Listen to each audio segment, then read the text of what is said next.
आपसे ऐसे अधर्म की आशा नहीं की थी मैंने। अधर्म आपने किया है मामा श्री। आपने मामा श्री शल्य को अपनी चाल में कोई छल नहीं किया, कोई अधर्म नहीं किया है मैंने।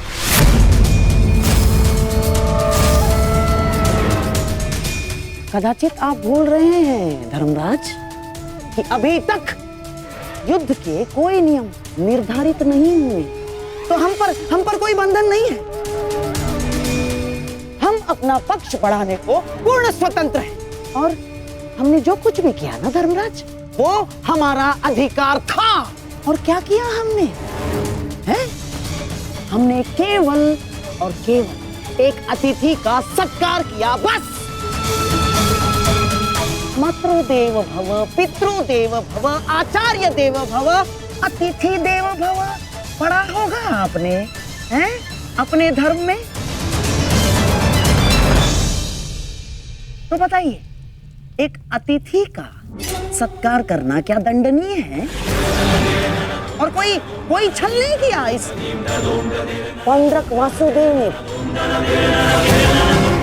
अतिथि ने पौंड्रक वासुदेव को अपना परिचय पूछा तो उन्होंने बता दिया, उसमें क्या भूल की।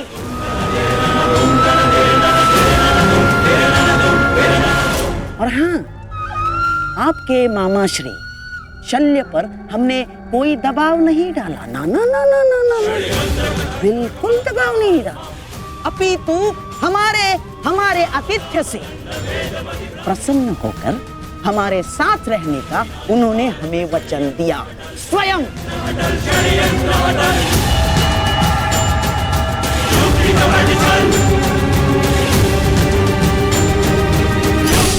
धर्मराज, मुझे खेद है कि आपको मुझे धर्म समझाना पड़ रहा है। आपको क्या आपने धर्म शब्द का उच्चारण किया गांधार राज?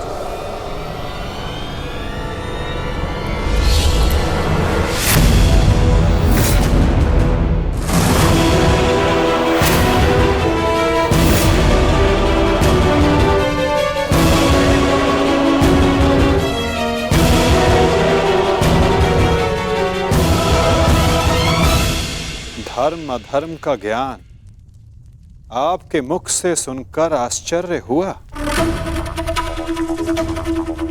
उनके मुख से जिन्होंने स्वयं कभी धर्म की सीमा का मान न रखा,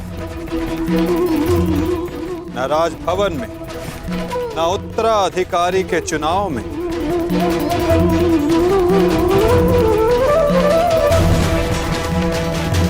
न द्यूत क्रीड़ा में, न दूत के सत्कार में। और आप धर्म की बात करते हैं गांधार राज। इनसे और क्या अपेक्षा की जा सकती है माधव? आज तक अधर्म और छल के अतिरिक्त इन्होंने हमें दिया ही क्या है? अब ये मामाश्री का धर्म है, वो ही बताएंगे कि उन्होंने किस और से युद्ध करने का निर्णय लिया है। मेरा भी तो प्रश्न यही है, परंतु कोई भी निर्णय लेने से पूर्व एक बार तनिक सोच लीजिएगा। हाँ? इस बात का स्मरण रखिएगा कि एक राजा का अपने नियम को तोड़ना अशोभनीय, निंदनीय होता है।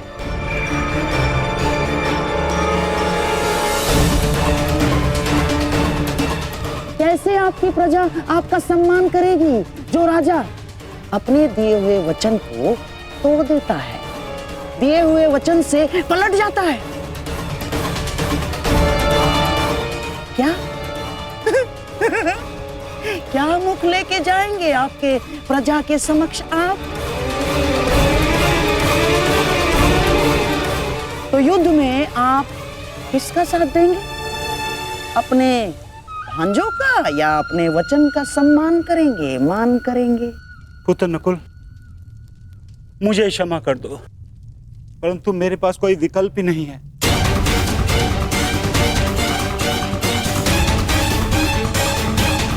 मुझे अपने वचन के मान के लिए इन कौरवों का पक्ष चुनना ही होगा।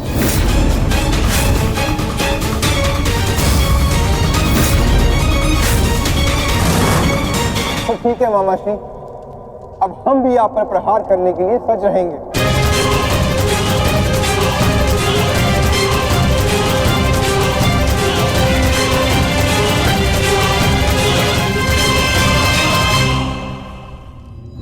आपको इस निर्णय का गंभीर परिणाम भुगतना होगा।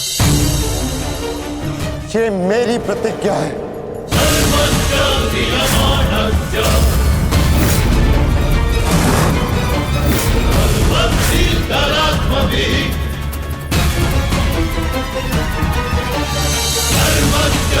पुत्र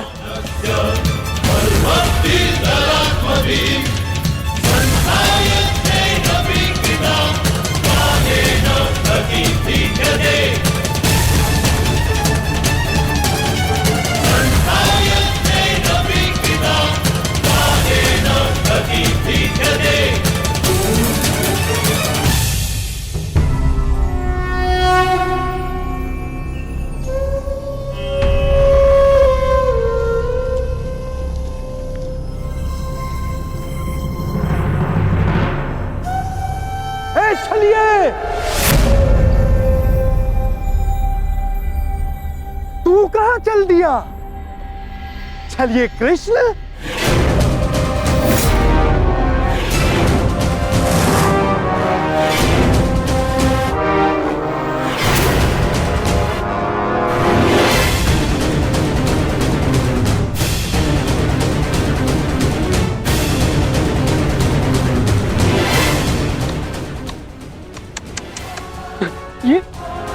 ये क्या देख रहा हूं? वो कृष्ण जिसके मुख से मुस्कान कभी जाती ही नहीं थी, आज वो इतना गंभीर मुख बनाकर बैठा है, इतना विद्रूप मुख बनाकर बैठा है। तनिक सोचो, युद्ध के पूर्व ही तुम्हारी ये दशा है, तो युद्ध के पश्चात तुम्हारी कैसी दशा होगी? अब मुझे तुम्हें देखकर क्रोध नहीं आता, दया आती है, दया।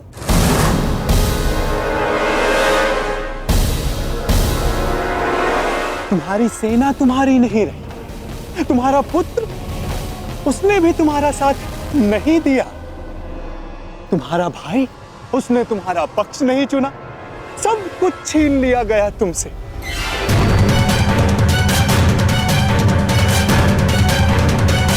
अरे हाँ, मुझे तो अभी स्मरण हुआ, तुम तो बड़ा मायावी बनते हो ना, तो क्यों नहीं रोक लेते ये सब? हाँ, रोक लो, रुको।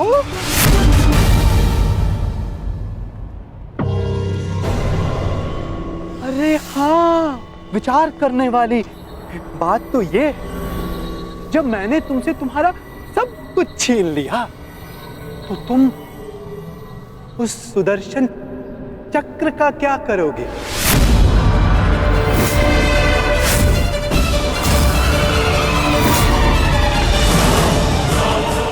क्या करोगे तुम उस सुदर्शन चक्र का? मेरी वस्तु मुझे वापस दे दो, मुझे मेरा सुदर्शन चक्र वापस दे दे पाखंडी कृष्ण। बस पाखंडी, मत भूल तू किसके समक्ष खड़ा है। चांद, चांद बालक, चांद, ये मत भूलो, जब दो महापुरुष अति मानव वार्ता कर रहे हो, तो एक साधारण बाण चलाने वाले को मौन रहना चाहिए।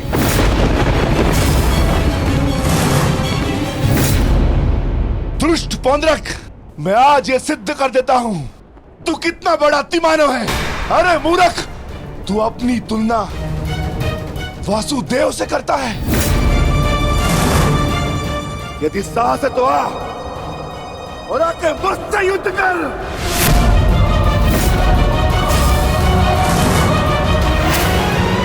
मूर्ख तो तुम पांडु पुत्र हो।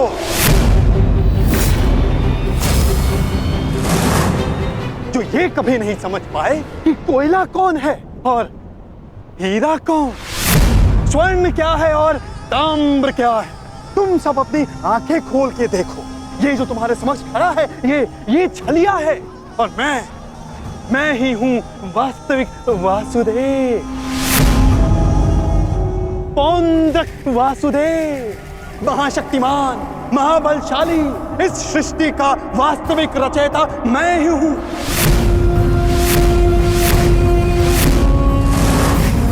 यदि मैं चाहूं तो तुम सबको एक क्षण में तुम सबका अंत कर सकता हूं। इसलिए मुझे मेरा अस्त्र उठाने के लिए पौंड्रक,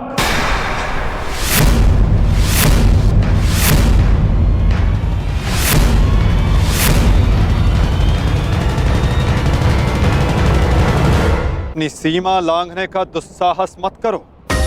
मैं तुम्हें पहले भी चेतावनी दे चुका हूं और आज अंतिम चेतावनी देता हूं। मुझे वो करने के लिए बाध्य मत करो जिसके पश्चात तुम्हें पश्चाताप करने तक का अवसर ना मिले।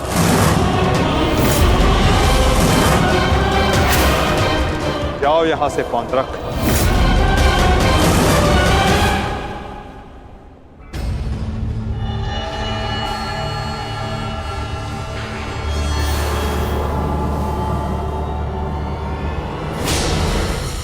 अवसर तू मुझे देगा, मुझे, वास्तविक वासुदेव को, पौंड्रक वासुदेव को। अवसर तो मैं तुझे नहीं दूंगा।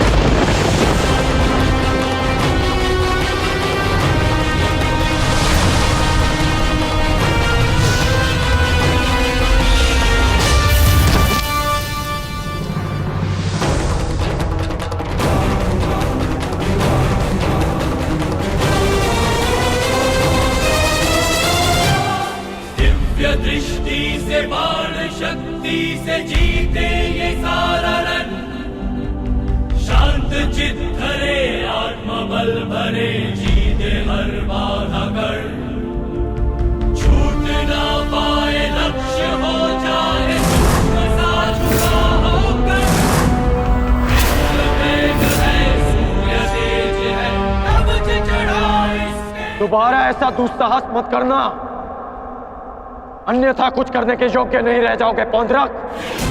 मेरे पक्ष में होकर मुझे पर प्रहार करता है मूर्ख दुर्योधन। ये तुम्हारा मित्र है या शत्रु? तुम्हें पूर्ण विश्वास तो है ना कि ये हमारे ही पक्ष में है? इस सूत पुत्र मित्र को समझा दो कि मेरे और उस पाखंडी कृष्ण के मध्य आना बंद करे, अन्यथा तुम्हारे मित्र को दुष्परिणाम भुगतना होगा। मित्रगण, पौंड्रक को उचित कह रहा, तुम हमारे पक्ष में हो, पौंड्रक को वासुदेव पर प्रहार करने से क्यों रोका? क्योंकि मैं वीर दुर्जय योद्धा दुर्योधन के पक्ष में हूं। पीठ पीछे वार करने वाले को कायर कहा जाता है, वीर नहीं। तो ये कहां का न्याय है मित्र? यहाँ एक निहत्थे पर पीछे से वार किया जाता है, या युद्ध से पूर्व ही हमारे पक्ष के योद्धा युद्ध के नियम भूल गए हैं?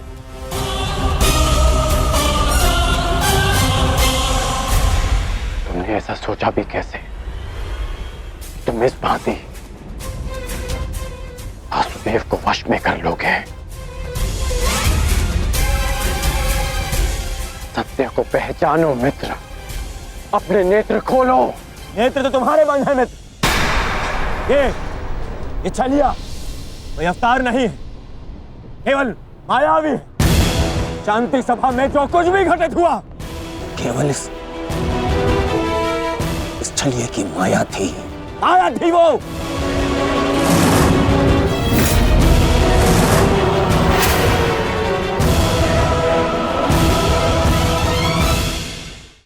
मित्र, तुम फिर से भूल कर रहे हो। भूल तो दुर्योधन ने किया, तुझे अपने पक्ष में रखकर विश्वासघाती। सत्य का ज्ञान तो तुझे नहीं है, तू अपने नेत्र खोल के देख। दुर्योधन, ये विश्वासघाती इन पांडवों के साथ और इस छलिए कृष्ण के साथ जाकर मिल चुका है। इस छलिए कृष्ण की वाणी बोल रहा है, उसके वश में है ये। अपने कर्मों को वश में ना रख पाए, परंतु अपने शब्दों को विराम लगाओ पौंड्रक। विश्वासघाती और छलिए तो तुम हो जो स्वयं को किसी और के रूप में ढालना चाहता है। तुम एक अस्तित्वहीन घृणित जीव हो जिसके पास ना कोई सम्मान है और न स्वयं की पहचान। तो अब एक सूत पुत्र मुझे मेरी पहचान और मान का ज्ञान देगा। पहचान तो मैं तुझे गया। तूने पांडवों और इस कृष्ण के साथ मिलकर दोनों तरफ संधि की है। मित्र दुर्योधन, ये विश्वासघाती युद्ध में तुम्हें अवश्य हानि पहुंचाएगा। नहीं, शांत हो जाओ अंगराज, शांत हो जाओ।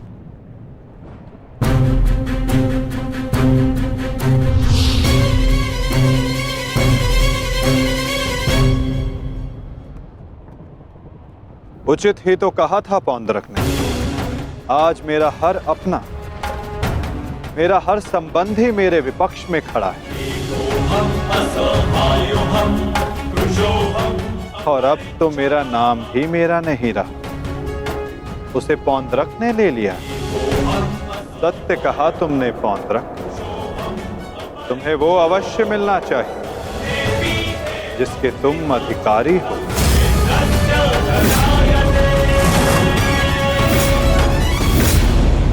अद्भुत कृष्ण, अद्भुत।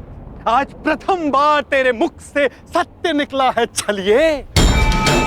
तो अब मुझे वो सुदर्शन चक्र दे दे जिसका वास्तविक अधिकारी मैं हूं। दे मुझे वो सुदर्शन चक्र। ठीक है पौंड्रक, मैं इसी क्षण दोनों पक्षों को साक्षी मानकर तुम्हें वो देता हूं जिस पर तुम अपना अधिकार समझते हो।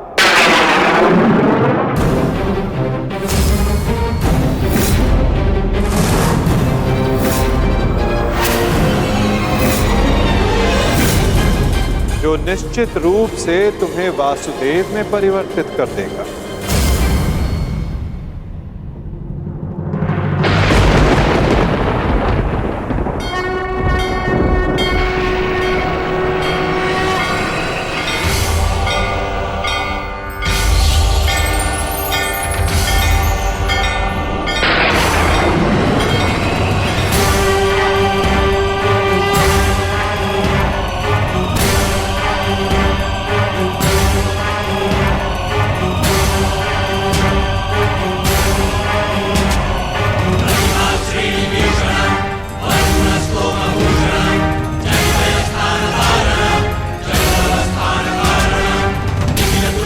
ये लो पौंड्रक, वो अस्त्र जिसका वास्तविक वासुदेव के पास होना अनिवार्य है।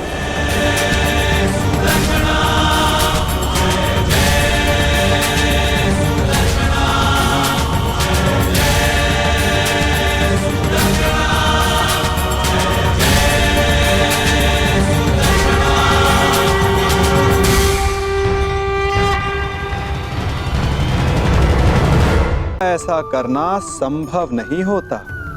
सागर की उछलती लहरों को तट सहता है और यदि तट ही टूट जाए तो बाढ़ आ जाती है। हमारे संबंध भी दूध की भांति होते हैं। दूध तपकर उबल सकता है, परंतु यदि उसमें खटास आ जाए तो वो फट भी जाते हैं। और फटे दूध को चाहे जितना मत लो, उसमें से माखन नहीं निकलेगा। इसीलिए अपने संबंधों को संभल कर निभाना चाहिए। ठीक है पौंड्रक, मैं इसी क्षण दोनों पक्षों को साक्षी मानकर तुम्हें वो देता हूं जिस पर तुम अपना अधिकार समझते हो। जो निश्चित रूप से तुम्हें वासुदेव में परिवर्तित कर देगा।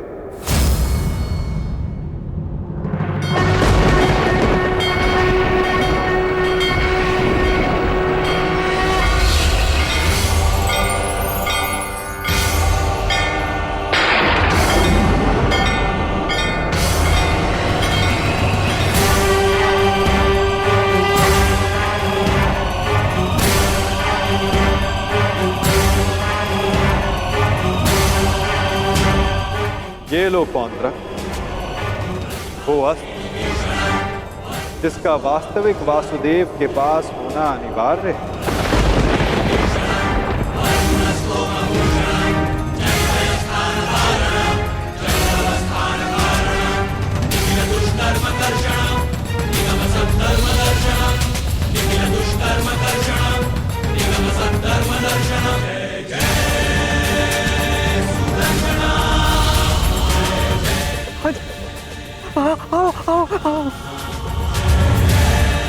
शीघ्र आओ।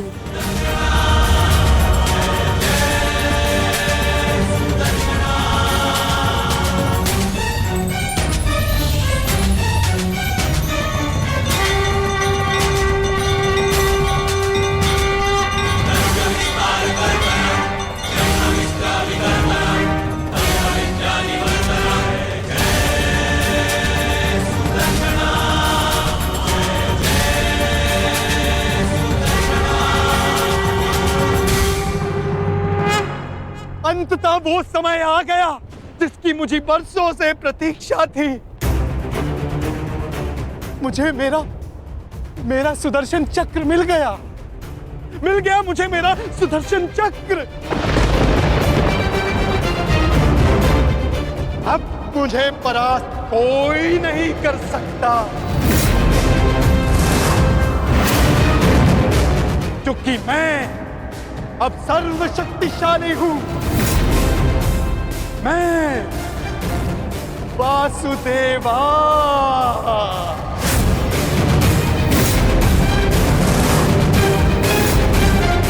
सुदर्शन चक्रधारी पौंड्रक वासुदेव।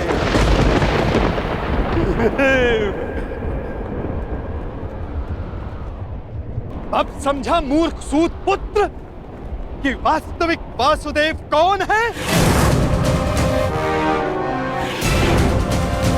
तेरे इस छलिए कृष्ण ने भी स्वयं यहां स्वीकारा कि वास्तविक वासुदेव कौन है। यदि अब तूने मुझ पर कोई प्रहार करने का दुस्साहस किया तो अब तू भली भांति जानता है कि मुझसे बुरा और कोई नहीं होगा। क्षण भर में वध कर दूंगा तेरा।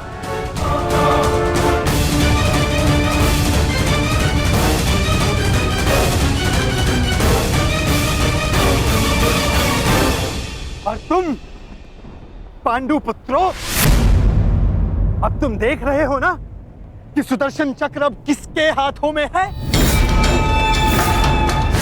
मेरे वास्तविक वासुदेव के हाथों में है ये सुदर्शन चक्र। अब तुम सब मेरी पूजा करो, क्योंकि मैं ही वास्तविक वासुदेव हूं।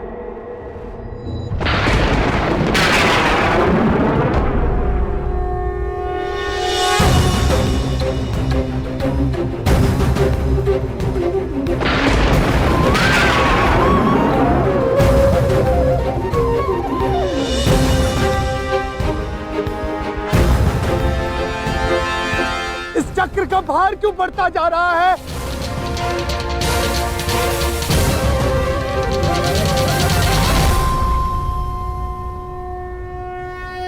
दुर्योधन, ये चक्र भारी होता जा रहा है।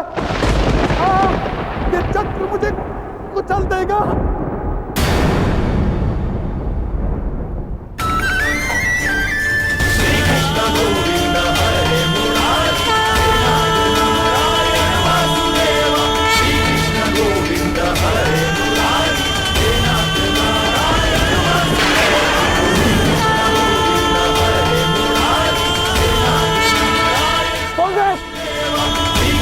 गोविंद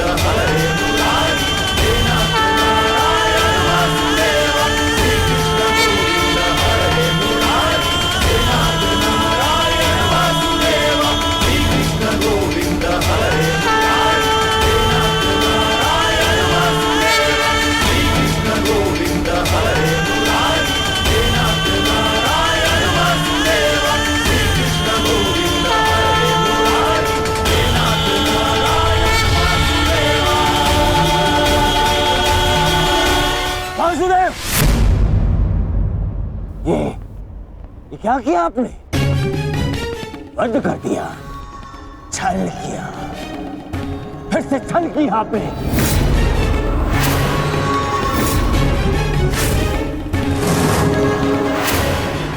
ये उचित नहीं किया आपने वासुदेव, नहीं किया उचित। शांत दुर्योधन।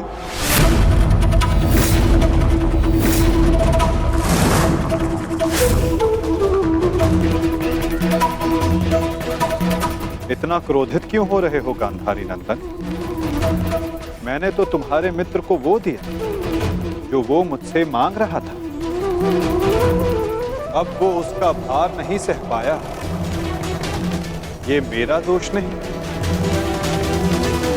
औंद्रक ने अपनी मृत्यु का आवाहन स्वयं किया था दुर्योधन, और इसके लिए तुम्हें आक्रोश में आने की कोई आवश्यकता नहीं। क्रोध नहीं आएगा, क्रोध आना आवश्यक है। तुम्हें देखकर, इन पांडवों को देखकर, तुम्हारा छल देखकर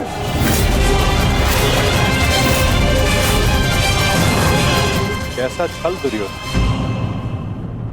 तुम्हारा मित्र पौंद्रक मेरा वेश धारण करता रहा, वो मेरी शक्ति, मुझे मिले सम्मान से आकर्षित हुआ, वो मेरे जैसा बनना चाहता था, परंतु वो ये नहीं समझ पाया कि शक्ति और सम्मान किसी का वेश धारण करने से, किसी का रूप धारण करने से नहीं मिलती। शक्ति और सम्मान मिलता है परिश्रम से, कर्मों से। यदि लौह को सुनहरे रंग से पोत दिया जाए तो उससे आभूषण नहीं बनते दुर्योधन। स्वर्ण बनने के लिए कड़ी अग्नि परीक्षा देनी होती है, कसौटी पर खरा उतरना पड़ता है दुर्योधन। और तुम्हारा मित्र सुदर्शन चक्र की कसौटी पर खरा नहीं उतर पाया और अंततः उसने अपना नाश कर लिया। तुम्हारी हानि पर मुझे खेद है दुर्योधन, परंतु पौंद्रक के अंत पर नहीं, क्योंकि उसके कर्मों का फल ही यही है।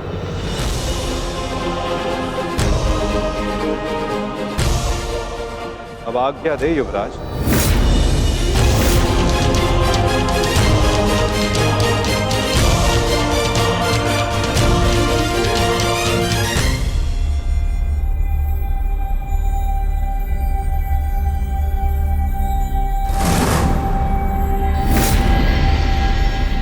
कल युद्ध के नियम निर्धारित किए जाएंगे गांधार राज। जब युद्ध क्रीड़ा में नियम निर्धारित किए जा रहे थे तब वहां मैं उपस्थित नहीं था, परंतु इस बार उत्सुक हूं ये जानने के लिए कि इस युद्ध में अपनी विजय के लिए आप क्या नियम बनाएंगे गांधार राज।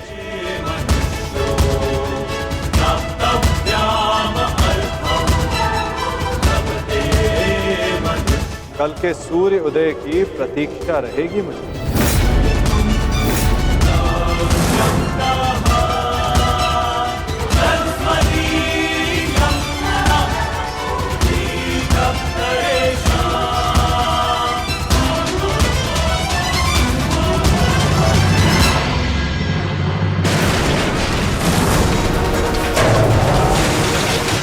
क्या हो गया? ये क्या कर रहे हो तुम?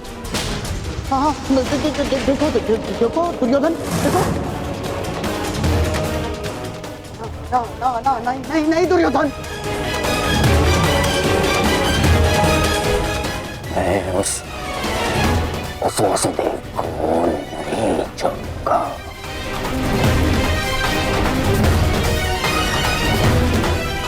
ना पांडवों को नहीं छोड़ूंगा। ये क्या कर रहे हो? क्या कर रहे हो तुम दुर्योधन? ईश्वर के लिए शांत हो जाओ। देखो कुछ नहीं होगा, मैं बता रहा हूँ, विश्वास रखो मुझ पर। आप शांत हो जाइए, अन्यथा मैं आपको शांत कर दूंगा। नहीं, देखो दुर्योधन। हाँ, शांत हो जाओ दुर्योधन। देखो तनिक सोचो, पौंड्रक के जाने से हमें कोई हानि नहीं पहुंची है, कोई हानि नहीं पहुंची है दुर्योधन। इस संसार में हर कोई अपना एक प्रयोजन लेकर आता है और पौंड्रक ने भी यही किया। पौंड्रक का केवल एक ही प्रयोजन था कि वो मद्रराज शल्य को भ्रमित कर दे, और पौंड्रक ने अपने जीवन का प्रयोजन सिद्ध कर दिया है दुर्योधन। अब हमारे पास 11 अक्षौणी सेना है और पांडवों के पास केवल 7 दुर्योधन, केवल 7। अब ये विलाप का समय नहीं है, उत्सव का समय है, उत्सव का। उत्सव मनाओ। वो तो ठीक है मामाश्री, परंतु मैं उस वासुदेव का कौतुक भुला नहीं पा रहा हूं।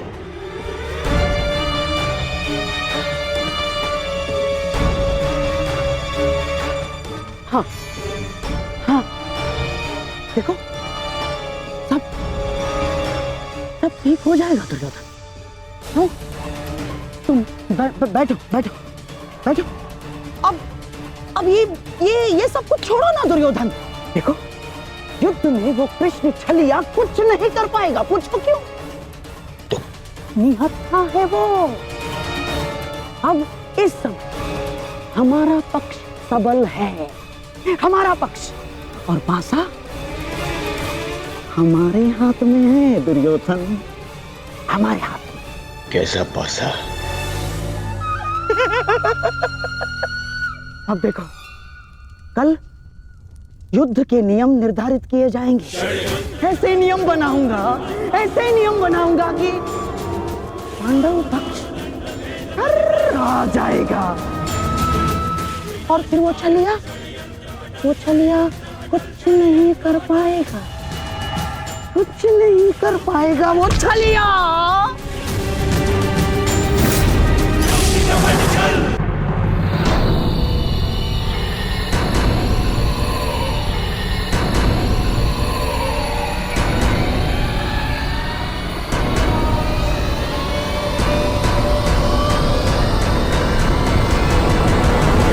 तो सभा में उपस्थित सभी महायोद्धाओं को शकुनी का प्रणिपात स्वीकार हो।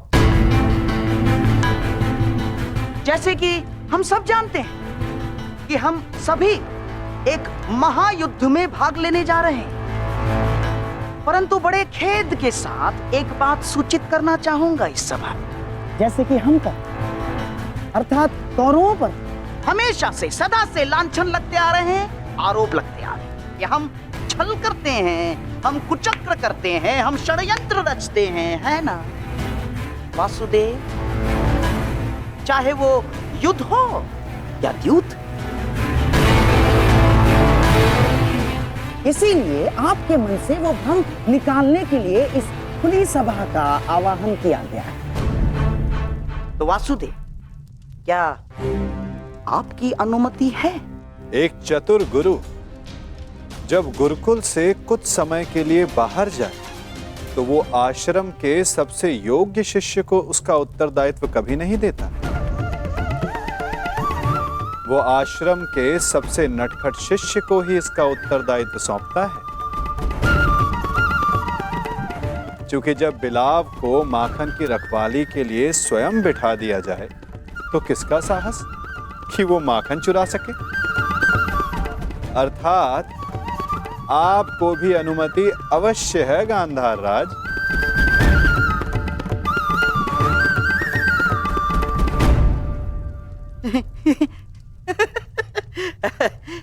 वासुदेव, आपका विनोद समझने में मैं असक्षम हूं। मेरे कहने का आशय मात्र केवल इतना है गांधार राज कि मैं आपके वचनों से सहमत हूं। यद्यपि युद्ध सीमा बढ़ाने या सीमा पर अतिक्रमण रोकने के लिए होता है, तो युद्ध के नियम और सीमा निश्चित कर लेना आवश्यक है। क्योंकि यही नियम, यही सीमाएं इस युद्ध को धर्म युद्ध बनाएगी। तो ये बात आप सरल मार्ग से भी बता सकते थे वासुदेव। यदि आपका भाषण समाप्त हो गया तो हम युद्ध के नियमों पर चर्चा करें। वैसे भी हमारे और आपके पक्ष की सेना के अंतर को देखते हुए यह युद्ध केवल औपचारिकता मात्र रह गया है।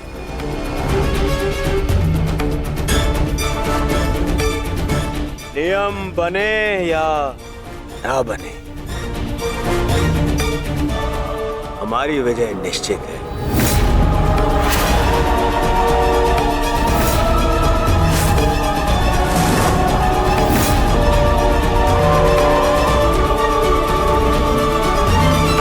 या ना बने, हमारी विजय निश्चित है। इस आत्मविश्वास का कोई एक कारण तो बताओ।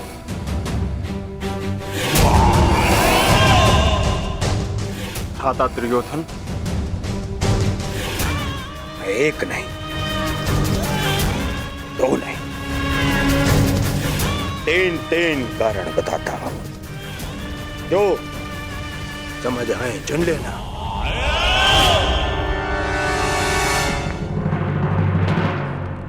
पहला कारण,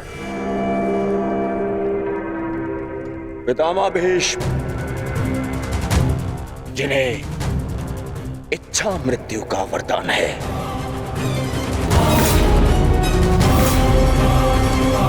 दूसरा कारण,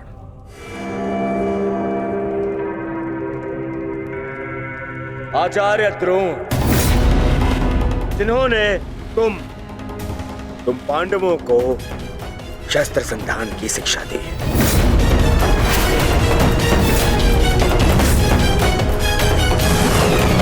क्या इनके धनुष को काट सकने का सामर्थ्य है तुम में से किसी के पास भी? इनका समर्थन भी मेरे पास में। तीसरा कारण,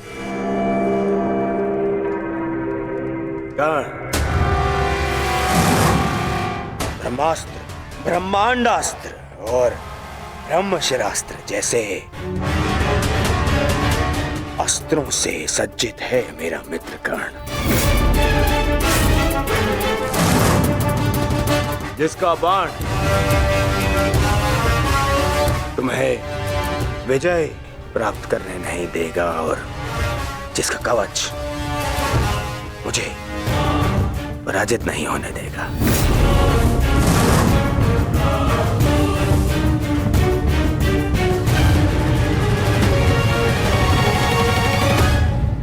इसके अतिरिक्त मामा शकुनी, जिनकी कूटनीति का तोड़ तुम में से किसी के पास नहीं है। हाँ मामा श्री,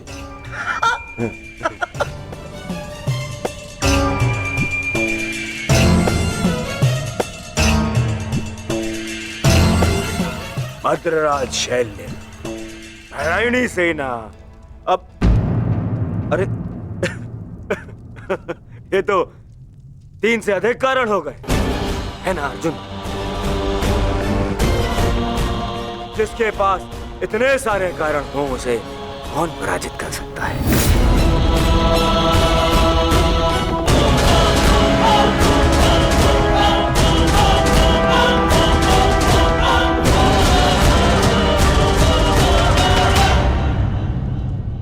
विजय और पराजय का निर्णय तो युद्ध के अंतिम दिन होगा हस्तिनापुर युवराज।